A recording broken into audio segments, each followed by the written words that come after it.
Ciao, sono Serena e queste sono le notizie della Regione Liguria. Ammonta a 30 milioni di euro lo stanziamento destinato al rinnovo del parco mezzi del trasporto pubblico locali della Liguria.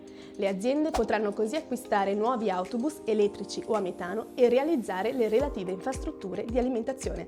In arrivo 1,2 milioni di euro a sostegno delle imprese liguri che hanno subito danni negli eventi alluvionali dello scorso settembre.